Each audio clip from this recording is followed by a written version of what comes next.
programme de mathématiques qui vous est offert par Oxford University Press. Juste avant de commencer, j'aimerais juste dire que ce webinaire va être enregistré. Donc il va y avoir un enregistrement vidéo ou photo. Donc si jamais le chat ne sera pas enregistré.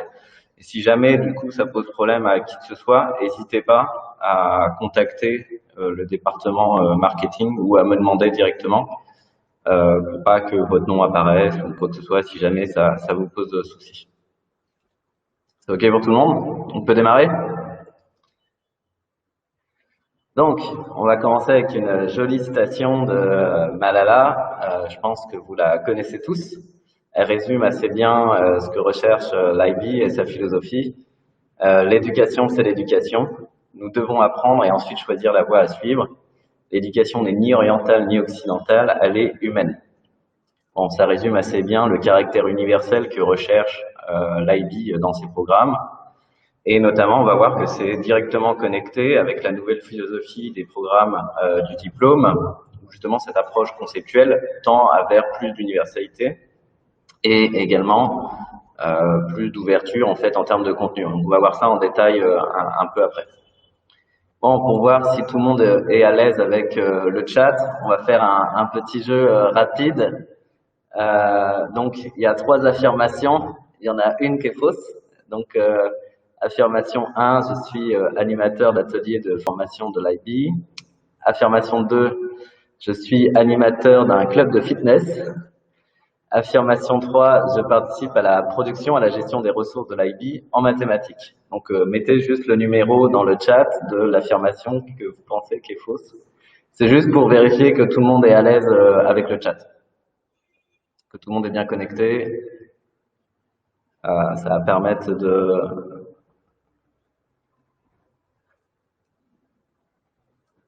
L'affirmation fausse, hein, on cherche.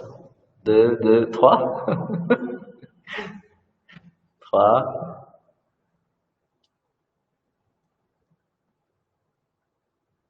OK, il y en a qui n'a pas répondu. Grace, vous êtes avec nous? Et Sénette? Peut-être ils sont en train de se connecter. Bon, on va avancer. Non, c'était l'affirmation 2, effectivement, qui est fausse. Je ne suis pas animateur d'un club de fitness.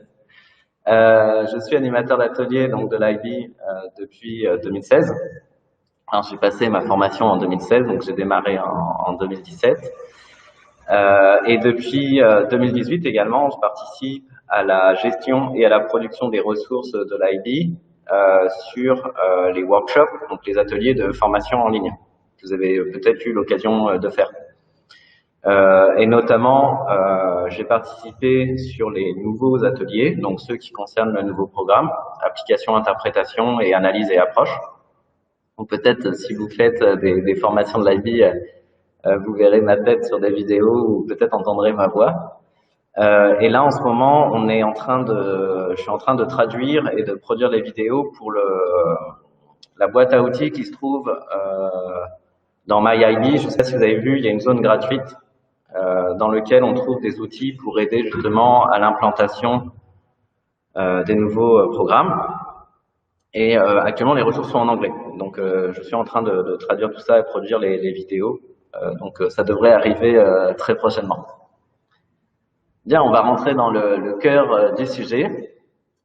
Donc, on a un magnifique graphique ici que nous propose l'IB, vous le trouvez dans le guide, qui résume un peu cette nouvelle philosophie et qui permet de voir en fait ce qui a été concrètement ajouté par rapport aux anciens programmes. Donc, le cœur du sujet, naturellement, ça reste les mathématiques, pas de souci, qu'on voit ici. Et ensuite, autour, on a les différentes disciplines des mathématiques. Donc, ça reste tout à fait classique. On voit bien que ça n'a pas changé. On reste sur des mathématiques standards, comme on peut en trouver dans d'autres programmes. On fait de l'analyse, on fait des stats, on fait de la géométrie, des fonctions, de l'algèbre, etc. Et le petit truc nouveau, c'est justement l'ajout des concepts. On a 12 concepts qui ont été ajoutés. Donc, ceux qui viennent du MYP, je pense que ça doit vous rappeler des souvenirs. Ce sont exactement les mêmes concepts du MYP, mais c'est nouveau au DP en fait. On les trouvait pas dans l'ancien guide. On va voir que du coup, ça prend une part très importante dans la structure justement de nos nouveaux cours de mathématiques. Et surtout, ces concepts, ils vont permettre davantage de connexion avec le dernier cercle concentrique qu'on voit, qui porte sur le cœur en fait de la philosophie de l'IB, la TDC, le CAS, les approches de l'enseignement et de l'apprentissage, les ATL, et la sensibilité internationale. Pourquoi je dis ça connecte? Parce que justement, ce qu'on va voir, c'est que le fait d'utiliser une approche conceptuelle, ça va faciliter justement la transférabilité de ce qu'on apprend en fait dans notre cours vers éventuellement d'autres disciplines, d'autres matières du programme du diplôme, mais également justement le mémoire ou la TDC. Je peux avancer?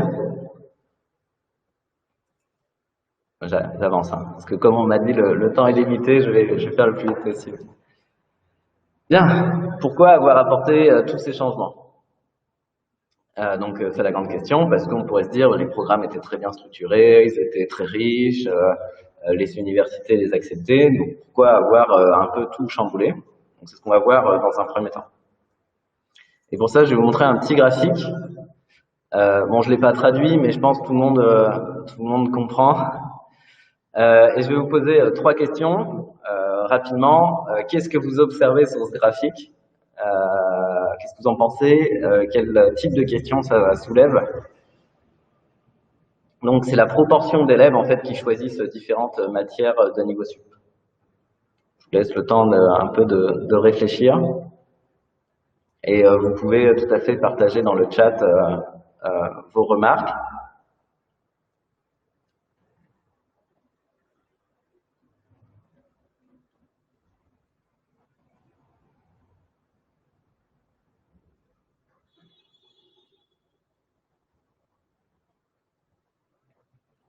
Bonjour Eladji, bienvenue, bienvenue. Vous arrivez tout juste.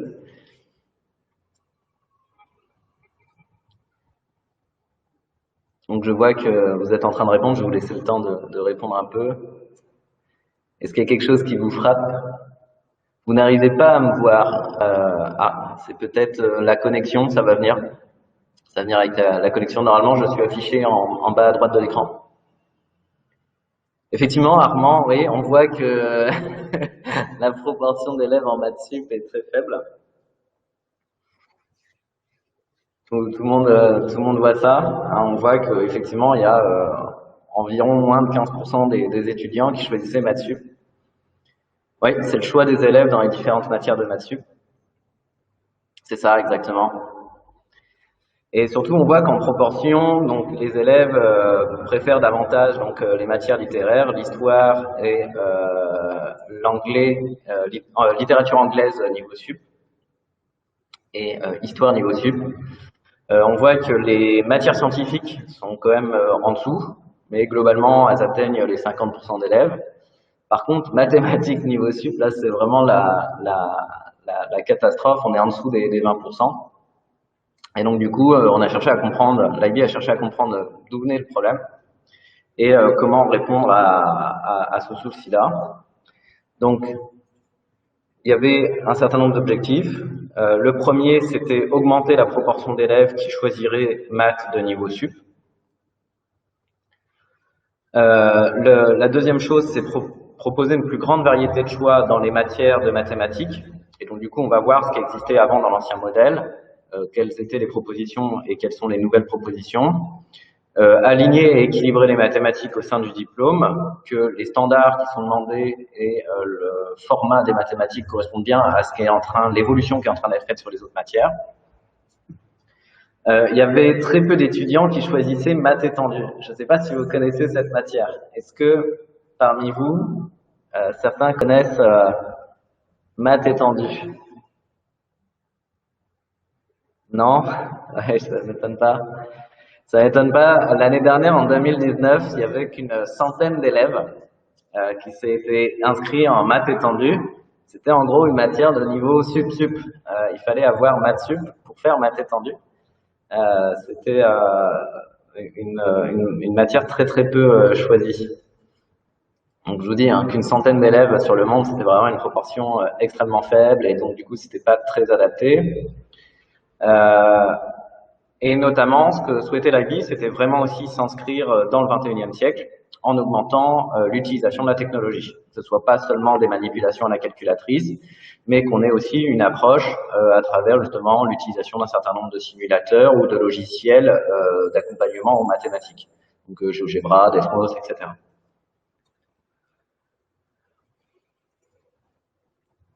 Donc, on va rentrer dans le cœur du sujet. On va regarder un peu ce qui se passait avant et qu'est-ce qui est distribué maintenant et quel est l'objectif de tout ça.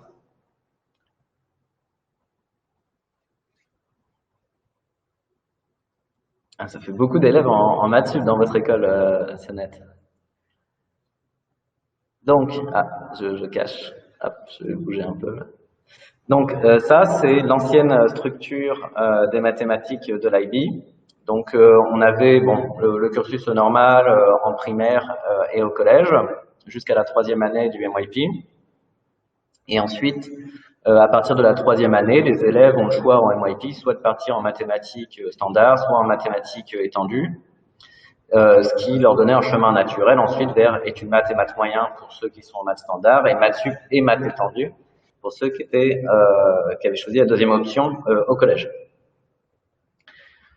Donc ça, c'était l'ancien programme. Donc on voit que c'était très peu adapté. Il y avait un souci avec études maths. Un certain nombre d'universités, par exemple en France ou en Suisse, avaient du mal à le reconnaître.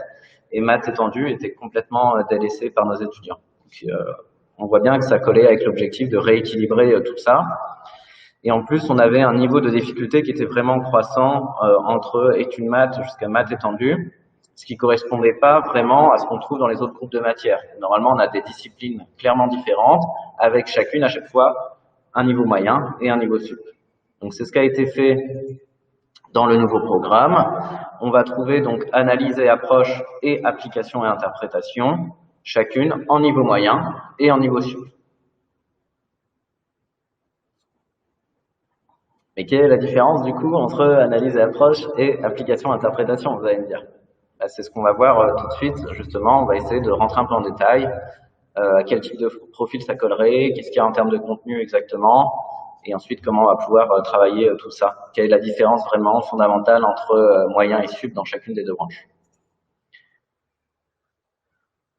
Tout d'abord, analyse et approche et application et interprétation, il faut bien comprendre que ça reste des mathématiques, d'accord? Le cœur est le même. C'est juste en fait deux visions, deux philosophies, deux façons de voir, deux perspectives différentes en fait sur la manière de faire des mathématiques. Mais ce qu'il faut bien comprendre, c'est que le cœur est le même. Alors il va y avoir naturellement des variations, des légères variations en termes d'outils, on va voir ça un peu après avec un petit graphique. Mais globalement, on a la même chose, des mathématiques, mais qui vont avoir deux objectifs différents. Donc c'est ce qu'on vous dit ici. L'objectif, c'est d'avoir un angle de traitement des mathématiques qui va être différent, et c'est résumé justement dans cette dernière partie. On va avoir d'un côté analyse et approche, dont l'objectif, ça va être plus des mathématiques théoriques, et application et interprétation, ça va être les mathématiques appliquées. Donc en gros, le nouveau curriculum. Alors, pour les questions, on va attendre la fin. Je vais faire le déroulement et ensuite, vous pouvez poser toutes les questions que vous voulez. C'est OK? Sinon, ça risque de couper au fur et à mesure. OK, super, merci. Donc, je reprends. Donc, l'objectif avec ces deux nouvelles matières, c'était d'avoir un bon aperçu, justement, des deux philosophies qui existent en mathématiques. Donc, d'un côté, les mathématiques théoriques, qui s'intéressent essentiellement à la production d'outils en mathématiques, de modèles mathématiques et de comment ils sont structurés, d'amener des preuves, de faire de la démonstration. Et de l'autre côté, on a les maths appliquées qui s'intéressent plus justement à des problèmes pratiques, à des problèmes concrets. Donc les mathématiques appliquées. Donc ici, on a un petit graphique qui résume en fait un peu ce qu'on trouve à l'intérieur des programmes. Tout le monde voit bien? Donc ici, en gros, on a application et interprétation. Et ici, on a les programmes d'analyse et approche. C'est net, tout le monde voit bien sur son écran. Donc, on voit clairement qu'il existe une différence entre les deux programmes, hein, qu'on n'étudie pas exactement la même chose, mais qu'il y a quand même un tronc commun solide. D'un côté, quand on regarde le niveau moyen d'analyse et approche, on voit que c'est un programme relativement équilibré, ce qui correspond à quelque chose qu'on trouve dans les programmes standards et classiques dans d'autres formes d'éducation, dans d'autres formes de curriculum. Alors que le niveau moyen d'application et interprétation, on voit qu'il y a un accent extrêmement fort qui est donné sur les fonctions et sur les statistiques et les probabilités. Pourquoi ce choix a été fait? C'était justement pour rendre ce cours le plus accessible possible et développer des compétences de modélisation extrêmement efficaces. On va voir justement à quel type de profil ça colle après. Concernant analyse et approche, bonjour fidèle, bienvenue. Concernant le niveau sup d'analyse et approche, on voit qu'il y a un accent extrêmement fort qui est donné sur la trigonométrie, sur l'analyse et sur l'algèbre,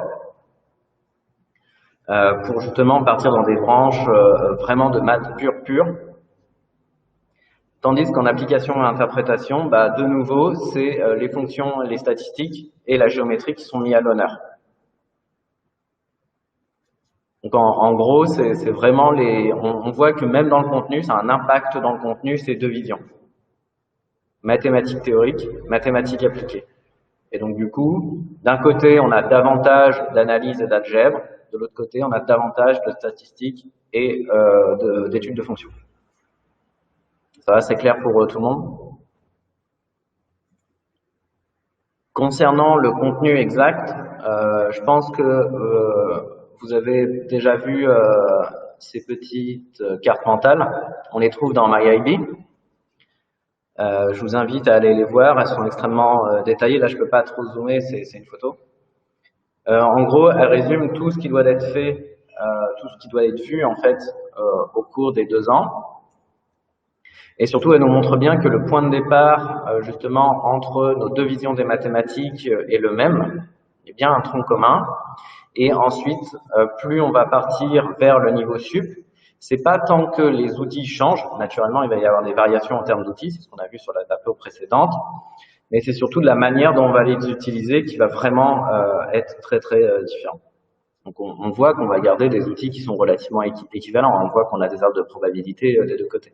Et c'est juste la manière dont on va les utiliser et la manière dont on va les observer, les regarder qui va être très différente. Après, il y a des outils qui vont pas se trouver de l'autre côté. Par exemple, ici, le diagramme de Voronoi, on ne le trouve pas en analyse et approche. Bien. Donc, pour résumer, analyse et approche, ça va nous donner une profonde compréhension des mathématiques. Et ce qu'il faut retenir, c'est que l'objectif vraiment principal de analyse et approche, c'est investiguer, conjecturer et prouver. On est vraiment dans des mathématiques pures, où la démonstration est au cœur justement de ces mathématiques. La modélisation est la modélisation d'un point de vue théorique. Alors que de l'autre côté, justement, on va être de nouveau dans de la modélisation, mais dans de la modélisation appliquée. Donc on est d'un côté dans une recherche de modèles en mathématiques, de l'autre côté dans une recherche de modèles pour résoudre un problème de la vie réelle.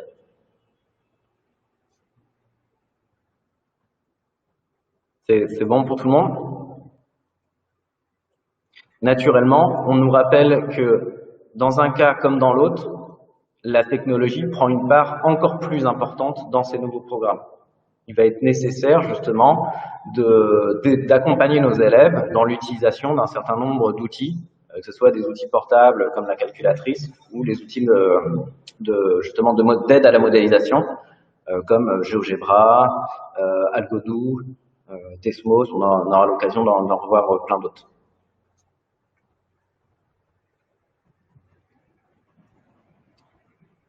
Surtout, n'hésitez pas à m'arrêter, hein, j'essaye d'aller vite parce qu'on m'a demandé de faire vite. Certains d'entre vous sont limités par le temps.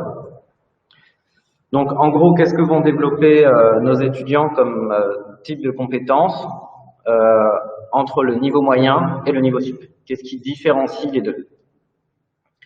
En analyse et approche, en niveau moyen, ils vont avoir des compétences algébriques relativement correctes. Et ce qu'on va leur demander, c'est d'être capable de reconnaître des schémas.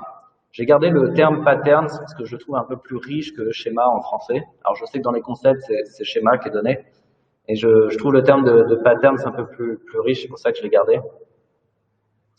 Mais c'est vraiment juste l'identification et la reconnaissance, voire l'utilisation de schémas. On va pas au-delà. Alors qu'on voit en niveau sup, justement, là, on va avoir des compétences en algèbre qui vont être extrêmement fortes. On va avoir des outils puissants à notre disposition. Et là, ce qu'on va demander aux élèves, c'est d'être capable d'amener la preuve. Donc, vraiment des compétences en termes de démonstration. De l'autre côté, en application interprétation de niveau moyen, l'objectif, c'est de développer un goût pour les mathématiques pour des élèves, pour des profils qui sont pas nécessairement scientifiques. Je suis sûr que vous en avez tous dans vos écoles, des élèves, les maths, c'est pas vraiment leur truc, et même la science de manière générale. Le souci, c'est qu'à l'université, on a beaucoup de disciplines qui ont nécessairement besoin des maths. Même si vous allez en psychologie ou en sociologie, vous allez avoir besoin d'outils de base en mathématiques. Donc l'objectif, c'est ces élèves-là, ces profils-là, leur fournir justement les outils, uniquement les outils dont ils vont avoir besoin. C'est pour ça qu'il y a un accent notamment qui est mis sur la statistique et les fonctions, qui vont être des outils de modélisation pour ces deux matières. L'autre côté, en niveau sup, l'objectif, ça va être vraiment d'acquérir un certain nombre d'outils extrêmement puissants, donc comme les graphes, comme Vorona, comme plein d'autres trucs, qui vont permettre des modélisations très fines, en fait, de sujets beaucoup plus complexes. Donc, quel type de profil ça convient? En analyse et approche, on va avoir des élèves qui ont besoin d'un contenu hyper solide en mathématiques. Donc, déjà, ceux qui souhaitent faire des mathématiques à l'université, il faut qu'ils prennent analyse et approche, il n'y a pas le choix, à niveau sup. On va avoir des élèves peut-être qui vont partir en physique. Parce que vous savez qu'en physique, notamment en physique théorique, on va avoir besoin de bases en mathématiques extrêmement solides, ou peut-être en économie. Économie, par exemple, analyse et approche niveau moyen convient très très bien. De l'autre côté, en application et interprétation, on va pouvoir trouver tout ce qui est sciences sociales, tout ce qui est lié au business, psychologie, design, mais on va pouvoir aussi trouver des matières scientifiques. Par exemple, l'application et interprétation niveau sup convient très bien à des élèves qui veulent aller en médecine, biologie, etc. Même chimie. Est-ce que c'est plus clair dans l'esprit de chacun? Parce que j'ai vu qu'il y a régulièrement beaucoup de questions. Quelle matière mes élèves ils doivent choisir? En gros, on a d'un côté quelles sont les disciplines qui ont besoin de maths pure, quelles sont les disciplines qui ont besoin vraiment d'application directe. Donc c'est pas qu'il y a un profil scientifique et un profil non scientifique, c'est vraiment de quoi ils ont besoin. Est-ce qu'ils ont besoin de mathématiques appliquées? Est-ce qu'ils ont besoin de mathématiques théoriques?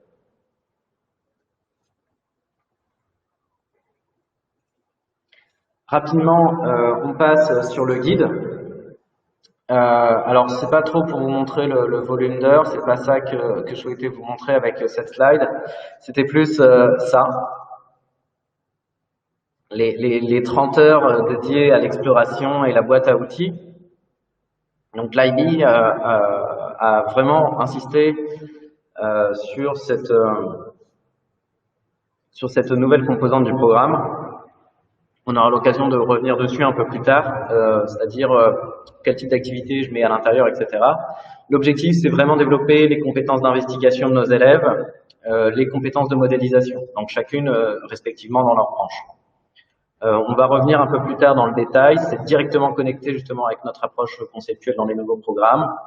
C'est également directement connecté avec, pour ceux qui viennent du MYP, ce que vous avez pu faire dans vos critères B et critères D par exemple, où les deux, en fait, on est dans des recherches de modèles. Le B, on est plus dans de la modélisation théorique et le D, on est plus dans de la modélisation appliquée à la vie réelle. Donc là, maintenant, en fait, avec ça, on va avoir une véritable continuité, en fait, entre le MYP et le diplôme. 30 heures, c'est beaucoup. Ça veut dire que ça va prendre une part importante de votre cours. Quand on voit, par exemple, 30 heures, c'est même plus que n'importe quel cours en niveau moyen, sauf en application-interprétation. On voit que c'est comme une discipline à part entière. Ça doit prendre une véritable place dans votre enseignement, justement, toutes ces activités d'investigation. C'est OK? Et ça, c'est vraiment quelque chose de nouveau et on va avoir l'occasion de détailler là-dessus un peu plus tard et en privé, si vous voulez, on aura l'occasion d'en discuter. Donc, vous savez tous qu'un des points essentiels dans la philosophie de l'IB, c'est que l'élève soit capable de réfléchir à ce qu'il fait. Qu'il soit pas un simple robot en train d'appliquer justement des connaissances qu'il a apprises. Et on va dissocier quel type de réflexion qu'on peut avoir. On a d'un côté la pensée conceptuelle, c'est d'elle dont on va parler tout de suite. C'est vraiment un point nouveau dans ce nouveau guide de mathématiques. L'objectif, justement, en ayant une approche par les concepts, ça va être de faciliter, justement, le transfert de ces connaissances dans des nouvelles situations. Et que, justement, l'élève soit pas bloqué d'un point de vue temporel ou situationnel sur les outils qu'il utilise. Donc, on va voir quelles conséquences ça a, justement, sur la structure de notre programme. On a la pensée réflexive de l'autre côté, donc ça c'est la métacognition, c'est directement des connexions liées par exemple à la TDC. Là c'est l'occasion de travailler un peu de TDC là-dessus, c'est de penser à la structure de la connaissance en mathématiques. On a la pensée critique, ça c'est un point essentiel dans nos cours, qu'on va pouvoir justement trouver dans la toolbox, dans la boîte à outils, parce que c'est une composante qu'on nous demande d'avoir dans nos évaluations internes, dans l'exploration et dans le mémoire de mathématiques, justement. D'être capable de faire une analyse sur un sujet lié à un problème, mais également d'être capable d'évaluer en fait notre travail. Et cette évaluation, elle passe par justement l'évaluation de nos outils. Quelles sont leurs limites, qu'est-ce qui nous permettent d'avoir comme information, quelles informations ne permettent pas d'avoir, etc. Le quatrième type de réflexion qu'on peut avoir, c'est la pensée créative. Donc ça, la pensée créative, on l'a également justement dans les activités d'investigation. Ça peut être aussi bien l'originalité justement d'approche, d'être capable de mixer un certain nombre de contenus, et on voit que tout est interconnecté naturellement. Est-ce que justement le fait de passer par une approche conceptuelle va permettre de développer en même temps justement cette pensée créative, parce que ça va nous permettre de connecter parfois des outils qui semblent totalement dissociés. Vous savez que dans l'enseignement traditionnel, on a tendance à dissocier la géométrie, de l'analyse, de la statistique, etc. Et l'objectif d'avoir une approche conceptuelle, c'est de montrer qu'il peut exister des liens entre toutes ces disciplines des mathématiques, de voir les mathématiques de manière plus holistique, la mathématique en quelque sorte. Et que nos disciplines ne sont que des façons de voir, en fait, des façons de regarder cette mathématique. Je suis sûr, vous avez tous déjà eu un ou deux étudiants qui ont des approches totalement nouvelles dans leur façon de traiter des problèmes, notamment dans les évaluations internes, qui vont un problème habituellement en analyse, eux, ils vont réussir à trouver, à avoir un traitement géométrique de la chose, par exemple en traçant des courbes et en repérant un schéma récurrent. Et donc du coup, ils ont bien réussi à transférer du contenu d'une situation à une situation nouvelle. Et c'est ça qu'on va rechercher dans nos nouveaux cours. Bien. Donc, on a une petite citation: pour développer l'intellect et accroître la motivation à apprendre, le curriculum de l'enseignement doit créer une synergie entre les niveaux de pensée inférieurs, factuels, et les niveaux de pensée supérieurs, conceptuels. Et cela est réalisé à travers le continuum d'un cycle d'enquête. Alors, bon, on va pas discuter aujourd'hui trop du cycle d'enquête. On aura l'occasion de le refaire plus en détail plus tard. Là, l'objectif, c'est juste de montrer que ce qu'on va chercher à faire au sein de notre cours, c'est en permanence de passer de l'un à l'autre. On a d'un côté les faits, les compétences. Donc ça, c'est ce qu'on fait traditionnellement dans les enseignements classiques en mathématiques. On apprend et on applique, point. Nous, ce qu'on va chercher au sein des programmes de l'IB, ça va être justement de développer davantage la compréhension. Et cette compréhension, elle va passer par une approche conceptuelle. Et l'objectif, ça va être en permanence de jongler d'un côté de l'autre des deux parties. C'est-à-dire d'utiliser un certain nombre. Alors, qu'est-ce qu'on appelle un fait en mathématiques? C'est tout simplement, par exemple, toutes les formules. savez, par exemple, delta égale b carré moins 4ac, c'est ça qu'on va appeler un fait en mathématiques. Ou une équation de droite, par exemple, une équation de droite, c'est y égale ax plus b. Une approche conceptuelle, ce serait de se dire, cette équation de droite, justement, elle me permet de modéliser tous les phénomènes linéaires. Et donc, du coup, quelque chose que j'ai appris dans une situation donnée, si j'ai bien compris que ça modélise une situation linéaire, je vais pouvoir la réutiliser dans d'autres situations. Par exemple, en statistique en tant que droite de régression. Et je vois qu'un outil que j'ai vu dans un contexte, une fois que je l'ai compris, je vais pouvoir le réutiliser dans un contexte qui n'a absolument rien à voir, qui peut être d'ailleurs un contexte de géométrie ou un contexte de statistique. Ça va, tout le monde est à l'aise avec cette notion? 1 plus 1, un oui. Je vais pas trop vite? Pas trop, je répète. Ok, pas de souci, Maman. Je répète rapidement. Un fait en mathématiques, c'est quoi? C'est par exemple une équation. Ok, c'est de dire, j'apprends l'équation d'une droite, c'est y égale ax plus b. Et j'ai appris à l'appliquer peut-être dans les fonctions, d'accord? L'exercice classique, par exemple, qu'on peut avoir au collège, j'ai deux abonnements téléphoniques qui ont pas nécessairement la même pente, et donc du coup, je vais regarder quel est l'abonnement téléphonique qui me convient le mieux. Le problème de ce type de connaissance, si on ne s'intéresse qu'au fait et savoir justement faire des calculs, donc ça serait la compétence, traiter algébriquement mon équation de droite, notre élève, il va être toujours bloqué, c'est-à-dire cette équation de droite, il ne va être capable de l'appliquer que dans la situation où c'est des fonctions. Parce qu'il n'a pas compris ce qu'il y a derrière. Ce qu'il y a derrière, c'est cette équation de droite, c'est un outil de modélisation qui permet de traiter tous les phénomènes qui sont linéaires ou à variation constante. Et une fois qu'il a compris ça, donc ça c'est l'approche conceptuelle, une fois qu'il a compris ça, cet outil qu'il a vu dans les fonctions, il est capable de le réutiliser dans d'autres situations. Donc en fait, il est passé de ce côté-là, il a compris que c'était un outil qui permettait de modéliser tout ce qui est à variation constante, et donc du coup, il est capable de le réutiliser dans d'autres situations. Par exemple, il est en statistique, face à un nuage de points, il est capable de déterminer que ça a une tendance linéaire, et donc du coup, d'utiliser une régression de droite. Une droite de régression, pardon. Ou par exemple en géométrie, il a, je sais pas, une droite, il est capable de déterminer son équation vectoriellement. Et il se rend compte que l'équation vectorielle de sa droite, c'est exactement la même chose que l'équation de droite qu'il avait vue sur les fonctions. C'est plus clair maintenant? Oui, non? C'est ok? Super, parfait, on passe à la suite. Donc, on va parler d'un truc un peu technique. Comment passer d'une approche bidimensionnelle à un système tridimensionnel plus efficace pour notre curriculum afin de favoriser justement cette réflexion au sein de la classe. Ça fait beaucoup de mots bizarres, vous inquiétez pas, on va expliquer ce que ça veut dire. Donc, traditionnellement, c'est ça qui est enseigné. On a d'un côté les faits, donc c'est toutes les connaissances en mathématiques, et de l'autre côté les compétences, donc c'est savoir les manipuler, en fait, ces faits. Le souci, justement, on a vu que ça posait des problèmes en termes de transférabilité et que ça ne permettait pas une compréhension solide de ce qu'est en train de faire l'élève. En fait, l'élève est un robot, en quelque sorte, si on reste dans cette situation-là. L'objectif, ça va être d'ajouter une nouvelle dimension qui va être l'approche conceptuelle. Et qu'est-ce que ça a pour conséquence?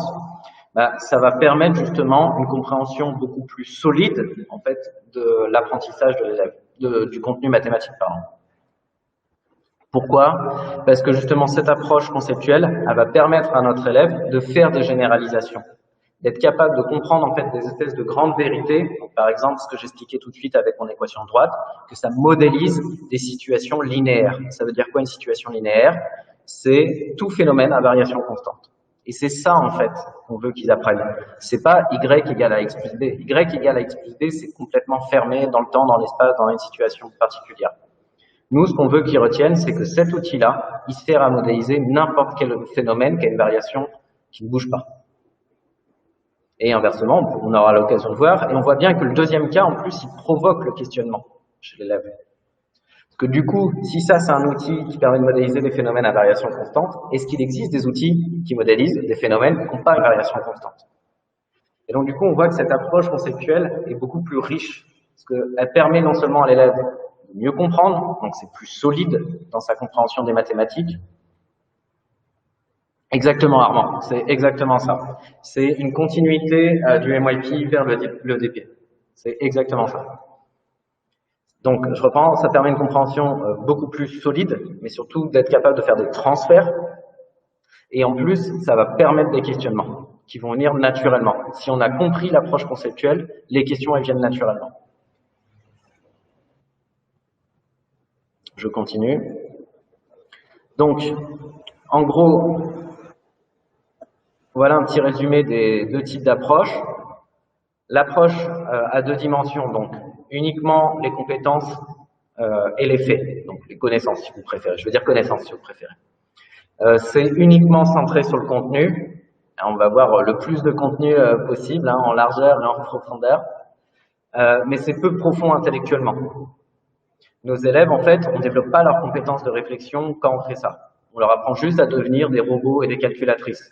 Or, c'est pas l'objectif du 21e siècle, parce que ça, on a des machines très efficaces pour remplir ce rôle-là.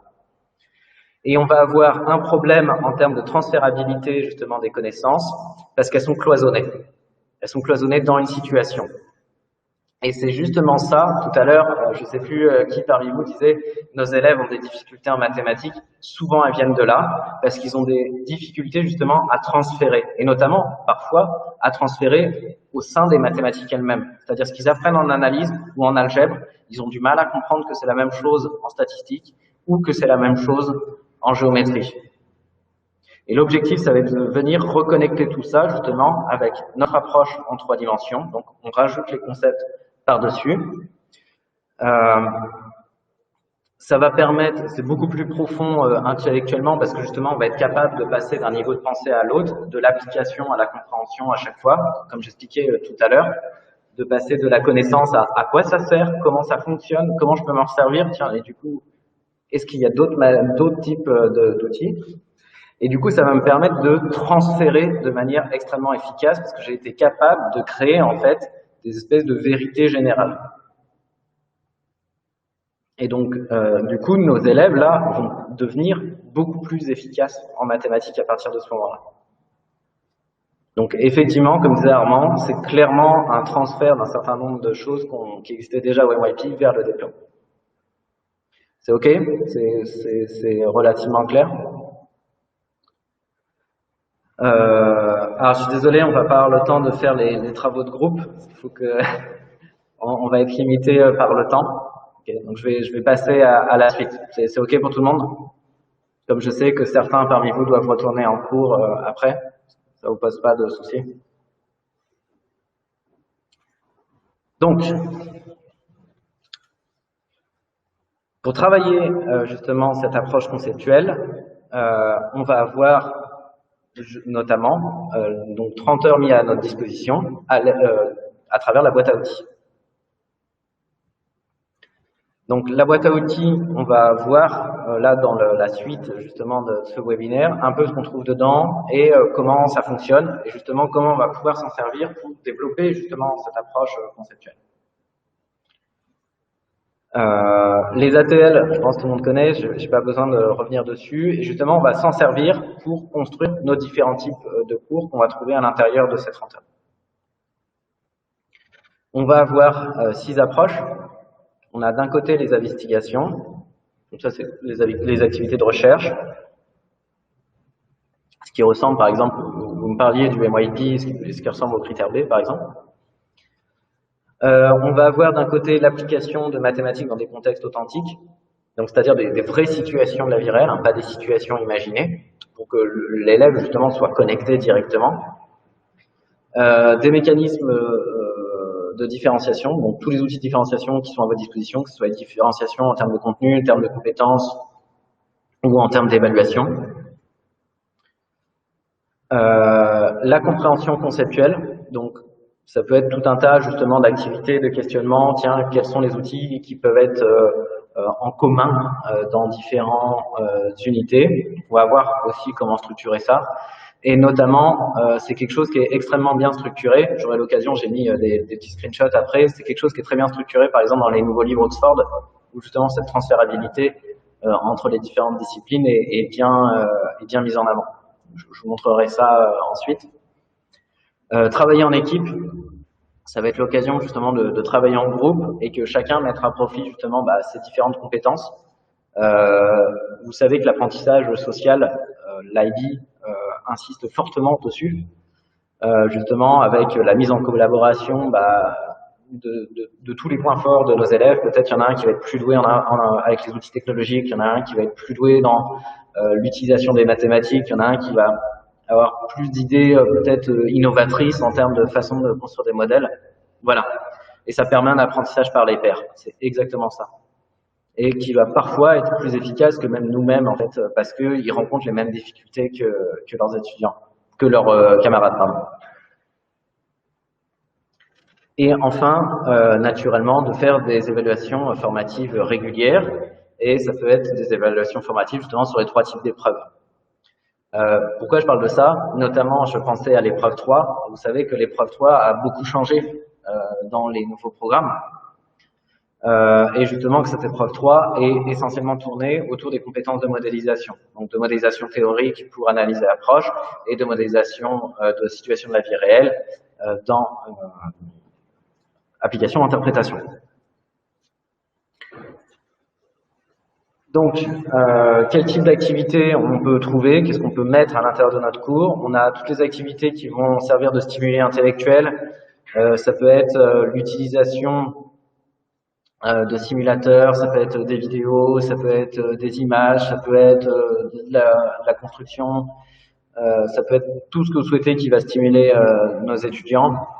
Ça peut être de la compréhension conceptuelle où justement on cherche à faire des généralisations, c'est-à-dire comment passer du fait et construire une grande vérité générale.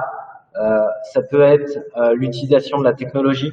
Je vous montrerai comment construire des questions de ce type-là. Il y en a dans les livres aussi, ne vous inquiétez pas. Ça peut être l'utilisation de la technologie, utiliser des outils de modélisation, d'utiliser des tableurs, d'utiliser des graphiques, d'utiliser la calculatrice, tout ce qui est à votre disposition sur un ordinateur. Ça peut être de la modélisation, ça peut être l'occasion justement de travailler toutes ces activités. Et pour analyser approche, le dernier c'est plus pour analyser approche, travailler justement sur la notion de démonstration. Et ça peut être tout type de démonstration. On a tendance à travailler la démonstration directe et la démonstration par induction, mais on peut également travailler les autres types de démonstrations mathématiques. Et ça peut être même intéressant d'un point de vue des stimuli, parce que ça peut en combiner plusieurs, par exemple de faire des démonstrations visuelles. Ça peut être intéressant également d'explorer les démonstrations par l'absurde. Donc, il n'est pas obligé de se cantonner on n'est pas obligé de se cantonner sur les démonstrations directes et les démonstrations par induction. Parce que c'est les démonstrations qu'on trouve dans les programmes classiques. Justement, ça peut être l'occasion d'explorer quels sont les types de preuves qui existent en mathématiques. Et qu'on tendance justement à bien plus stimuler nos élèves que des démonstrations directes ou des démonstrations par induction. Bien, on va faire une pause pour être sûr que jusque-là, tout est compris. Ça doit vous rappeler quelque chose, c'est un truc qu'on trouve dans beaucoup de mes formations, c'est le Harvard Project Zero. Donc, dans tout ce qu'on a dit jusqu'à maintenant, dans quelle mesure toutes ces idées qu'on vient de présenter s'est connectées à des choses que vous savez déjà? Donc, il y a Armand qui nous a dit c'est connecté au MIT, effectivement. De quelle manière tout ce qu'on a dit, ça vous permet d'avancer en fait, ça vous a permis d'avoir une meilleure compréhension en fait des nouveaux programmes. Est-ce qu'il y a des choses qui vous semblent être encore des challenges pour vous? Est-ce qu'il y a encore quelques interrogations? Je vous laisse 5 minutes pour réfléchir à ces 3 questions. Vous pouvez les partager dans le chat et je vais y répondre avant qu'on attaque la suite.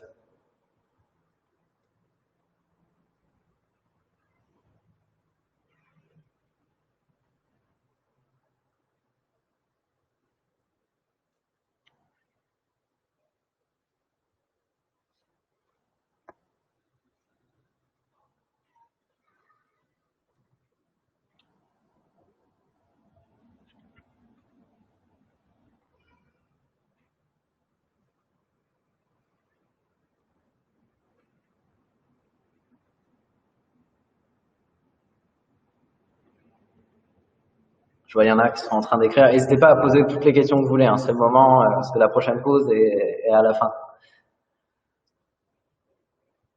Donc, est-ce qu'il y a des choses, des connexions que vous faites avec des choses que vous savez déjà? Est-ce qu'il y a des choses qui vous ont permis de mieux comprendre? Est-ce qu'il y a des choses que vous avez mieux compris, que vous n'aviez pas compris avant et que maintenant c'est plus clair? Et est-ce qu'il y a des interrogations?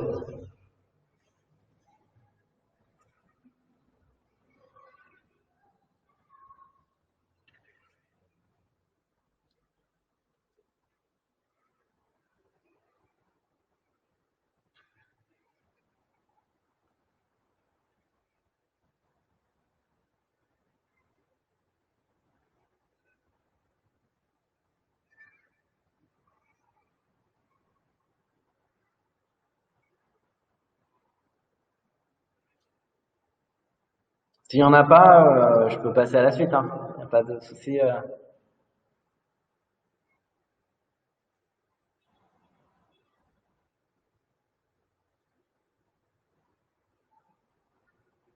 Vous réfléchissez. Ok. Voilà. Je vous laisse le temps. Je vous laisse le temps.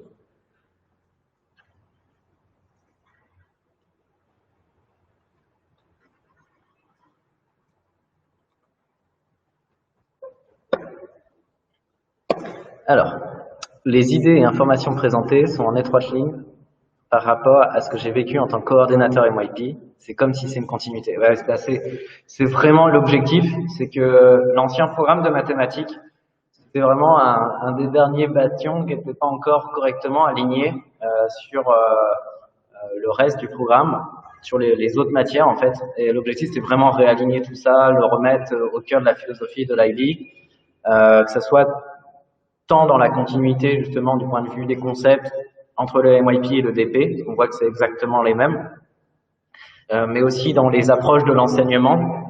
L'ancien programme, c'était vraiment beaucoup trop proche des contenus traditionnels. On faisait encore que beaucoup d'enseignants faisaient uniquement de l'apprentissage de connaissances, et il y avait vraiment ce manque de transfert. Et c'est pour ça, avec cet ajout de l'utilisation de la technologie et vraiment de mettre l'accent sur les compétences de modélisation, c'est pour forcer en quelque sorte au développement de cette approche conceptuelle. Parce que nécessairement, que ça soit en mathématiques théoriques, donc en analyse et approche, ou en mathématiques appliquées, si vous voulez être capable de modéliser, il faut nécessairement avoir développé une compréhension fine en fait des outils que vous avez vus en cours.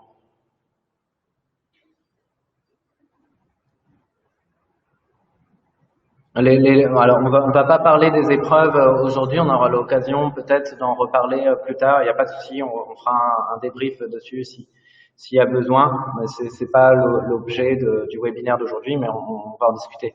Je vous invite à aller voir les exemples d'épreuves 3 qu'on trouve dans les livres d'Oxford notamment. J'ai eu l'occasion de rencontrer sur Abidjan Paul Belcher, justement, qui a participé à la rédaction des épreuves pour Oxford. On a eu l'occasion d'en discuter tous les deux, et donc je vous invite vraiment à aller jeter un coup d'œil dessus.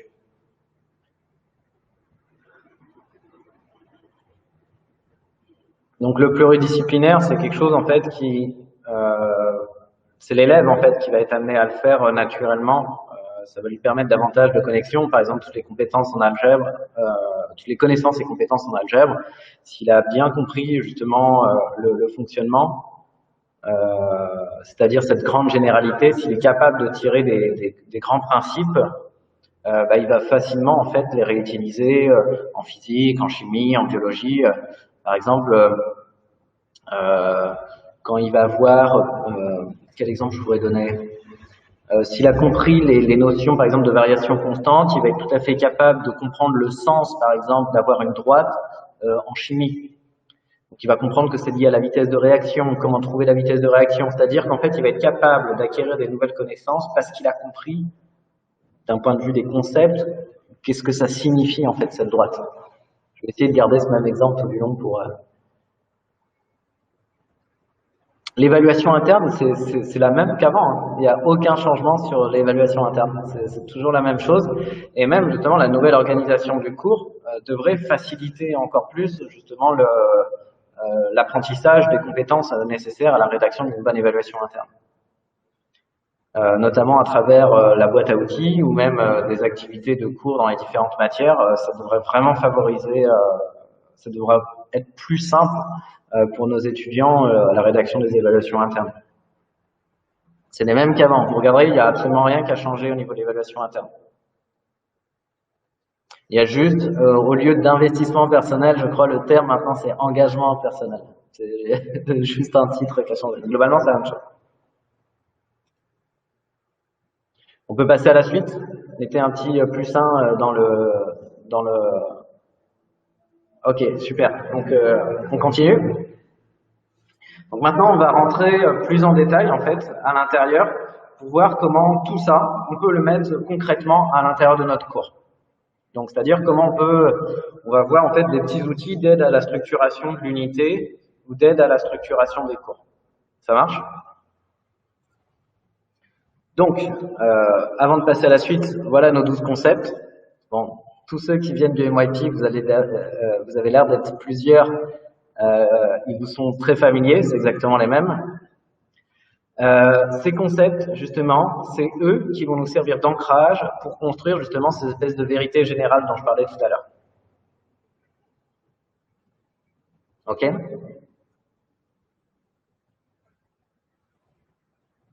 Donc, passons dans le vif du sujet. Donc ici, vous avez un petit schéma qui vous représente la structure de la connaissance. Donc Erickson, vous devez voir que c'est un des auteurs qui est souvent cité justement dans les guides de l'IB. Donc en gros, comment il marche ce petit schéma? Donc en mathématiques, que ce soit dans toutes les matières, on a un certain nombre de connaissances de base. Donc en mathématiques, c'est quoi ces connaissances de base? C'est quoi ces faits? Ce sont en gros nos formules. Donc par exemple Pythagore, les ratios trigonométriques, etc. Ça va? Ensuite, au-dessus, on va avoir le sujet, c'est-à-dire quelle est l'espèce de grande discipline dans laquelle on les étudie.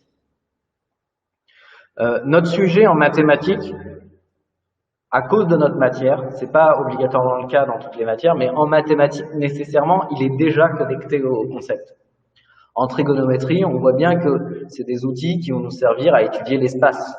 Donc on voit que c'est directement connecté à nos concepts. Je reviens sur la slide d'avant, que nécessairement nos sujets vont être naturellement connectés vers les concepts en mathématiques. On est vraiment dans une matière où c'est très facile en fait de passer dans la compréhension conceptuelle. Ensuite, ces concepts, on peut les décomposer en plein de micro-concepts. Donc, quels sont ces micro-concepts? Par exemple, ici, donc, dans le cas de ma trigonométrie, c'est un triangle rectangle. On voit bien qu'en mathématiques, l'objet de notre étude, c'est des concepts, c'est la nature de notre cours, en fait.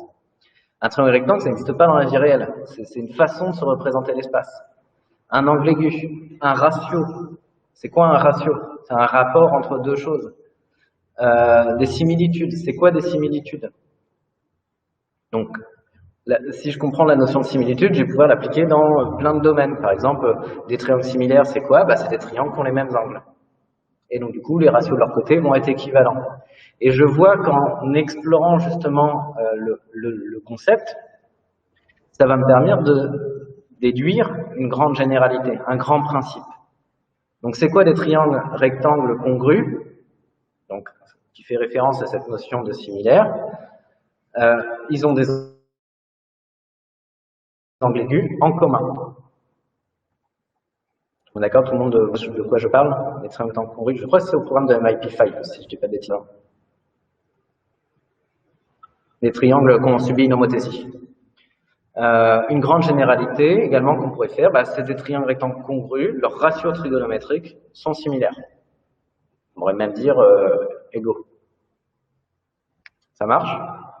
Tout le monde voit comment on peut décliner le cours. Donc on part des faits. À partir des faits, c'est partir de nos formules pour arriver justement à des espèces de règles générales qui peuvent me servir dans différents types de situations.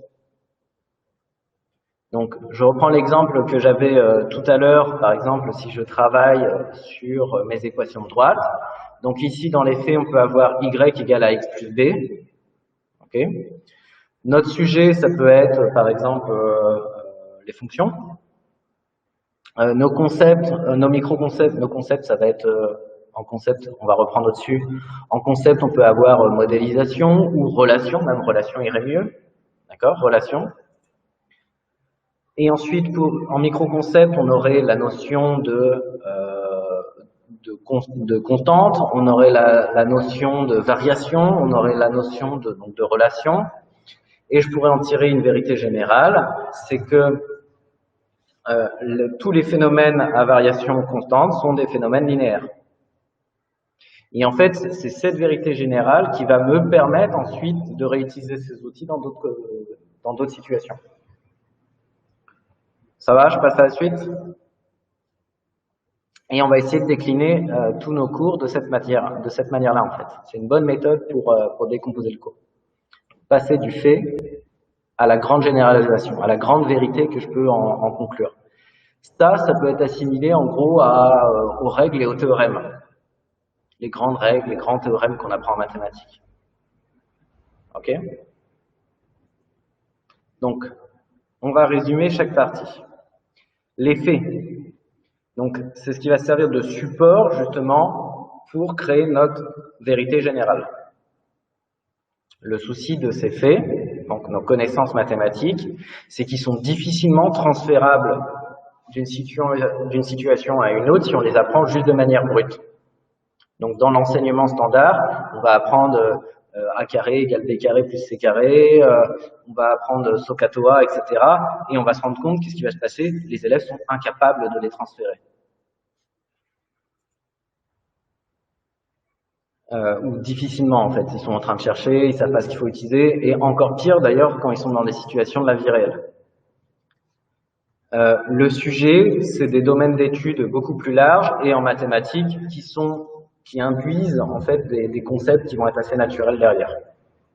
Ça va jusque-là? Ok, je continue. Ok, super. Ensuite, on a nos grands concepts. Nos grands concepts, donc c'est les 12 concepts présentés par l'IB. Et on voit qu'en mathématiques, ces 12 grands concepts, pour les éclaircir auprès de nos élèves, on peut naturellement en ressortir en fait tous les micro-concepts qui sont des objets de notre cours.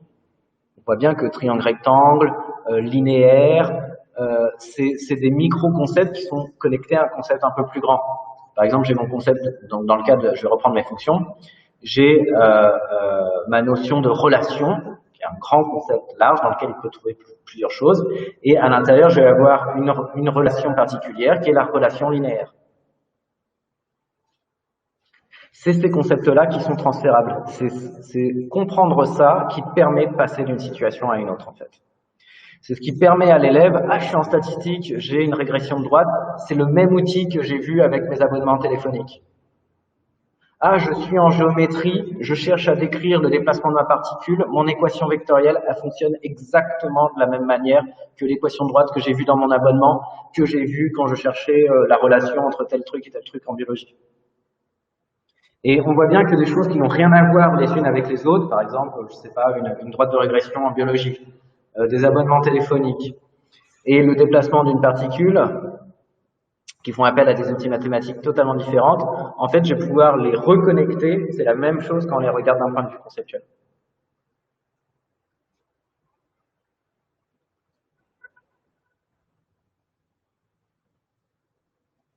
Enfin, on a donc notre grand principe et notre généralisation. Donc, c'est vraiment une vérité fondamentale. Donc, comme je disais, ça peut être un théorème en mathématiques. Mais ça peut être aussi des vérités que vous-même, vous décidez de construire. Par exemple, les phénomènes à variation constante sont modélisés par des relations linéaires.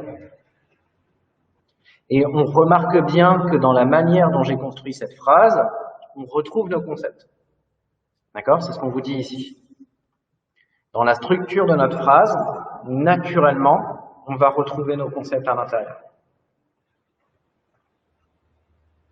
Et pour comprendre justement cet énoncé, on va utiliser les faits mathématiques, en montrant comment ça fonctionne. Et donc du coup, quand je fais de l'algèbre, par exemple sur les équations de droite, sur les intersections de droite, etc., c'est pas ça le sujet de mon cours. Ça n'est qu'un prétexte pour comprendre justement ce grand principe ou cette généralisation. Je ne sais pas si ça éclaircit beaucoup de choses sur cette approche conceptuelle. S'il y a des lumières qui s'activent. Alors, normalement, c'est enregistré. Donc, je vais demander au département marketing de Oxford, il n'y a pas de souci, et je vous la retransmettrai s'il y a besoin. Pas de souci. Je vais lui demander tout de suite. Excuse me, Lorenzo. The participant could have the presentation at the end of the webinar. Je ne sais pas s'il m'entend. Non, je lui redemanderai tout à l'heure si je ne sais pas s'il est connecté ou pas. Donc je lui redemanderai, vous inquiétez pas. Ça marche? Donc je continue. Excuse me, Davey. The participants are asking me if they can have the presentation or the video record after the webinar. Yes, you can. Ok, super. Donc oui, il n'y a pas de problème, vous allez recevoir la vidéo.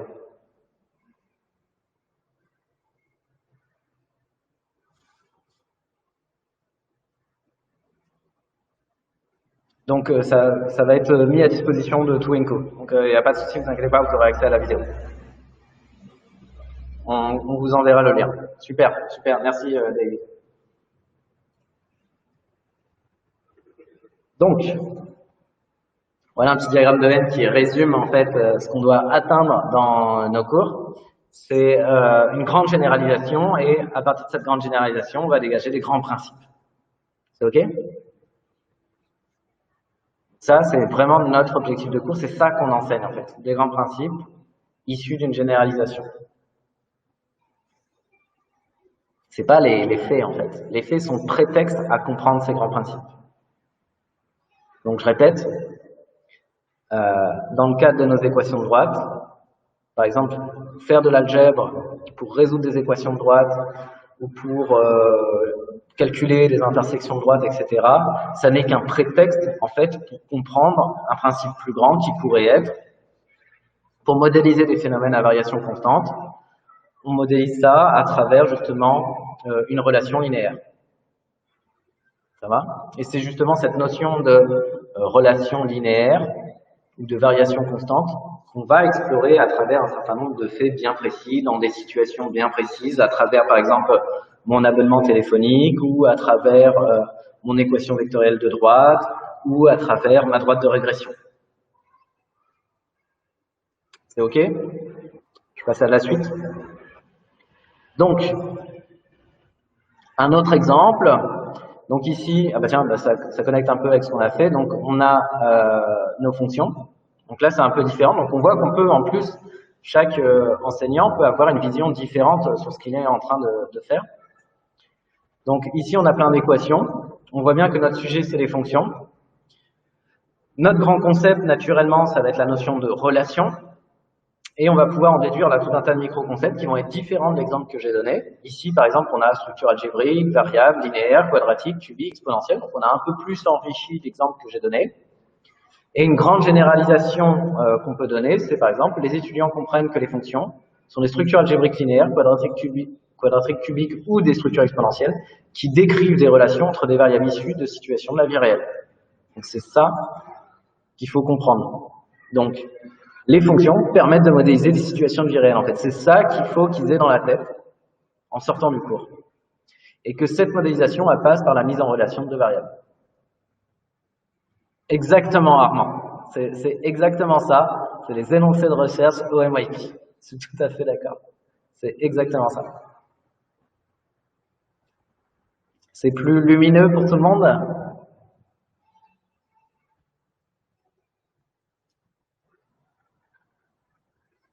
Super. C'est vraiment l'objectif du webinaire, c'est que vous en sortiez et que ça soit beaucoup plus clair. Donc ici, vous avez un petit résumé de tout ce qu'on a dit juste avant. Donc les faits, ils vont permettre de comprendre. Donc les faits, c'est les connaissances en quelque sorte, vont permettre de comprendre en fait notre grand principe, notre généralité, notre vérité. Le problème, c'est qu'eux, ils sont pas transférables. On voit que les équations vectorielles, je vais difficilement les utiliser en statistique. Alors que la notion de justement de relation linéaire, je vais pouvoir l'utiliser. C'est ça que je vais pouvoir transférer. Notre sujet, pareil, lui, il est relativement bloqué, hein, trigonométrie, statistique, etc. Des choses qu'on transfère difficilement. Par contre, c'est lui qui nous amène vers les concepts. Les concepts, c'est eux qui permettent justement la transférabilité justement de ce grand principe.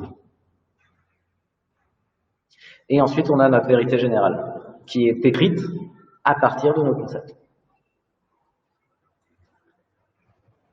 Bien. Je vais vous montrer un peu maintenant ce qu'on peut trouver, notamment parce que vous avez une aide à tout ça qui se trouve dans les livres Oxford. Hop, je vais le mettre ici. Mettre là. Hop. Donc ça, c'est les 4 livres des 4 matières de maths de Oxford. Donc vous avez analyse à approche, maths moyen, sup, et vous avez application, interprétation, moyen, sup. Pour ceux qui sont à Abidjan, j'en ai acheté que j'ai mis à la bibliothèque. Si vous souhaitez les feuilleter avant de les acheter. L'objectif justement de la structure de ces livres, c'est vraiment d'aider et d'accompagner à cette compréhension conceptuelle. Je vais vous montrer un peu, j'ai pris des screenshots de ce qu'on trouve à l'intérieur. Non, c'est pas à Riviera, c'est à John Wesley. On trouve dedans justement des questions factuelles et conceptuelles qui vont aider justement les questions factuelles à comprendre justement ces connaissances et les questions factuelles à amener à la vérité générale. Ça doit vous rappeler beaucoup de choses du MYP.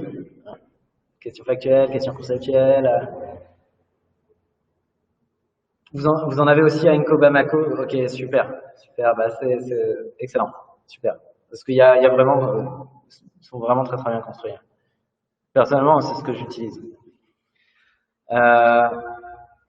Adopter une approche de l'enseignement adductive afin d'aider les étudiants à construire des généralisations. Donc, je vais vous montrer un peu après à quoi ressemblent les activités. Et si vous avez déjà lu, je pense que vous avez déjà un peu vu. C'est vraiment une approche pas à pas qui les amène à travailler en autonomie. C'est vraiment ça qui est recherché. Donc, un autre exemple qu'on vous donne ici, l'objectif, ça va être de créer des énoncés de compréhension conceptuelle pour construire nos cours dans nos unités. Donc, comme disait Armand, c'est nos énoncés de recherche sur MYP. Ok. Donc là, on vous donne un exemple. Par exemple, donc c'est en analyse et approche. C'est ça que veut dire le AA. C'est-à-dire que c'est le chapitre sur les fonctions dans analyse et approche. Et par exemple, ici, la compréhension conceptuelle avec laquelle on peut démarrer notre cours, ça va être les modèles sont des représentations d'événements réels, utilisant des expressions, des équations ou des graphiques, tandis qu'une fonction est définie comme une relation ou une expression impliquant une ou plusieurs variables. Donc ça, c'est vraiment, on n'est pas obligé, la terminologie peut paraître un peu barbare à donner brute comme ça à des élèves, mais en fait, nous, il est extrêmement important pour structurer nos unités parce que c'est le point qu'on souhaite atteindre. Ok? Vous n'êtes pas obligé de donner cet énoncé à vos étudiants. Vous pouvez le reformuler avec vos étudiants ou même que ce soit vos étudiants qui le formulent, ce qui serait même l'idéal. Mais il est important de les structurer au début pour savoir quel est le point que je dois atteindre. C'est ok? Naturellement, cette compréhension essentielle, elle est issue de ce qu'on disait avant, de ça. Ça marche? Donc, comment il s'est structuré à l'intérieur du livre? Chaque début d'unité, donc par exemple ici j'ai repris, c'est dans le livre d'analyse et approche sur les fonctions justement, on nous donne en fait des pistes. Donc par exemple ici, les fonctions, c'est la représentation d'une relation. Et vous voyez que ça, c'est extrêmement efficace en termes d'ancrage mémoriel dans le cerveau de nos étudiants. Une fonction, ça sert à quoi? Représenter des relations entre des paramètres. Et s'il a retenu ça, il est capable de l'utiliser dans plein de situations. Il est capable de l'utiliser justement en physique. Il est capable de l'utiliser en sciences sociales. Il est capable de l'adapter en fait à plein de situations ensuite. Il est capable de l'utiliser en économie, dans des trucs très théoriques ou dans des trucs beaucoup plus appliqués. Et ici, justement, on vous donne des pistes de compréhension conceptuelle. On retrouve nos concepts à cet endroit-là et la décomposition en micro-concepts mathématiques juste en dessous. Donc, c'est vraiment extrêmement bien construit. Je vous montre un autre exemple. Donc ça, c'est un exemple en analyse et approche. Je vous montre un exemple en application-interprétation. Donc ça, c'est l'introduction qu'on peut voir, par exemple, en application-interprétation. Ouais, je suis d'accord, vraiment, les livres sont vraiment extrêmement bien structurés. Donc on voit qu'en application-interprétation, la compréhension change légèrement, parce que là, on veut l'applicabilité. Fonction linéaire et régression. Et on voit bien que c'est directement connecté à ce qu'on souhaite que l'étudiant retienne, modéliser des changements à variation constante. Et ça, si nos élèves le retiennent, boum, c'est gagné en fait. Ça, c'est l'objectif du cours en fait qui est montré. De nouveau, on a un certain nombre de stimuli. On voit bien qu'on a des stimuli en plus à chaque fois pour justement provoquer cette interrogation en début de cours. On a nos concepts, changement, modélisation, et en dessous, tous les micro-concepts mathématiques qu'on va voir à l'intérieur. La notion de prédiction, la notion d'intérêt simple. Donc on peut même avoir des micro-concepts qui sont directement connectés avec des applications directes, hein, parce qu'on est en application-interprétation. La notion de pente, la notion de domaine, la notion de fonction, etc. À l'intérieur du guide de l'IB, donc le guide analyse et approche et le guide application-interprétation, que vous pouvez trouver sur MyIB, on trouve des pistes. Il nous donne des pistes justement pour formuler ces énoncés de recherche, donc ces énoncés de compréhension conceptuelle. C'est des pistes. Moi, ce que je vous conseille, c'est vraiment de vous les approprier et de les reformuler pour vous. Ça va être déjà beaucoup plus simple à enseigner si vous les avez reformulés vos propres énoncés. Et l'idéal, c'est vraiment en classe, à travers justement toutes les activités, que ce soit les activités de stimuli, les activités d'investigation, on va en voir juste après, d'amener vos étudiants à réussir à formuler leurs propres énoncés. C'est-à-dire, si l'élève est capable de construire cette espèce de vérité générale à la fin de la classe, c'est bon, c'est gagné, l'objectif est atteint. Et ce qui est d'autant plus intéressant, c'est que au moment justement où il va être capable de formuler cette vérité générale, ça va nécessairement provoquer des questions. Par exemple, quand je vois que une fonction, ça représente des relations entre plusieurs paramètres, ok, on a vu pendant le cours avec 2 paramètres. Est-ce qu'on peut voir avec 3 paramètres? Est-ce que ça existe? Est-ce que ça a un sens? Ou ici, en application-interprétation, ok, ça représente des phénomènes qui ont une variation constante. Est-ce qu'on peut avoir des modèles qui ont des variations pas constantes? Qu'est-ce que ça donnerait? Est-ce que je peux avoir des modèles qui accélèrent en permanence? Boum, fonction exponentielle.